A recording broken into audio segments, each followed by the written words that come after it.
1 camera, 2 cameras, 3 cameras, 4 cameras, 5 cameras? Nope, this isn't some Photoshop monster creation. It's the real deal. In fact, it's Nokia's latest smartphone launching here at MWC 2019 in Barcelona. Are 5 cameras on a smartphone necessary or another gimmick? What has Nokia up its sleeves and what can this new penta-camera system really do? Hi, I'm Michael Josh. You're watching GadgetMatch. This is our Nokia 9 hands-on.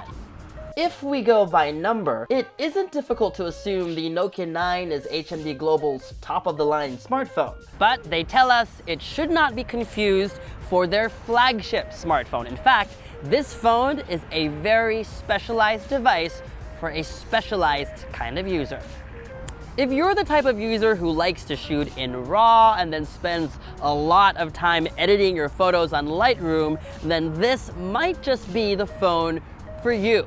But we're getting ahead of ourselves. First, an introduction. This is the Nokia 9. As can be expected, it's got Nokia's design signature written all over it. Its Gorilla Glass back is curved on both sides, and up front, there's no notch.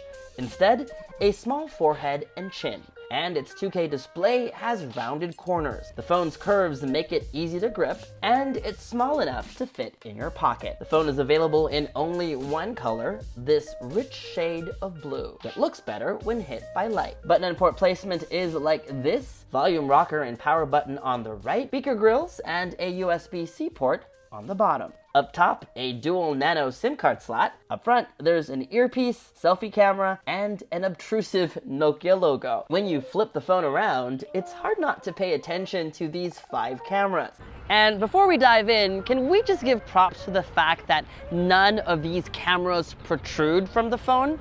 Look at them, all nicely flushed against the phone's back. Okay, let's spell them out. The Nokia 9 is the world's first smartphone with a 5-camera array. All 5 Zeiss cameras are the same amount of megapixels, same focal length, same aperture, same image sensor. 2, over here and here, are RGB cameras. The remaining 3 are all monochrome cameras. Every time you take a photo, each of these cameras takes an image, each of them focused on a different part of the photograph.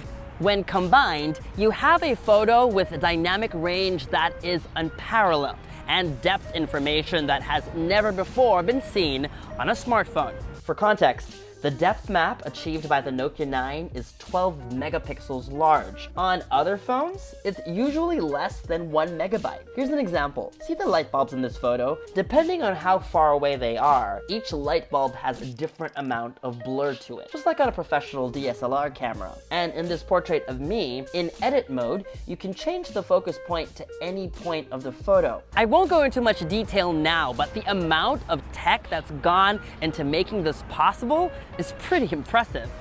Reps from Qualcomm in fact tell us that this is the first time that the part of the Snapdragon 845 SoC that's dedicated and meant for imaging has been utilized till its full potential. We'll save a final assessment for our review, but for now, take a look at some sample shots we took with the Nokia 9.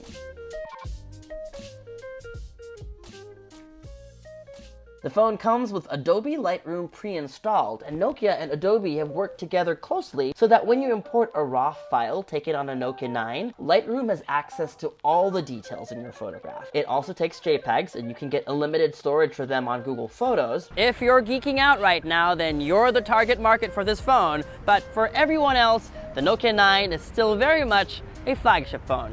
It runs on Android 1, the version of Android that Google intended, with Android Pie out of the box and quick updates promised. Its spec sheet is equally impressive: Snapdragon 845, 6 GB of RAM, and 128 GB of storage, a 3200 mAh battery with wireless charging support, and IP67 water and dust resistance. The fingerprint scanner is baked into the display, and lock times are pretty quick. Everything you might want in a phone, right? We think so too. And with its sub €600 price tag, we're actually pretty excited. So, is the Nokia 9 your gadget match? Of course, we can't tell you till we're done with our review, but for now we can tell you that it does deserve the Gadget Match Best of MWC award for smartphone innovation. And that was our Nokia 9 hands-on. For more videos from MWC 2019, make sure to subscribe to our YouTube channel. Hit that bell icon so that you get notified as soon as we post a new video. Promise, many more are yet to come. Follow us on social media for all the fun stuff. And as always, make GadgetMatch.com your daily habit. From here in Barcelona, I'm Michael Josh. Thanks for dropping by.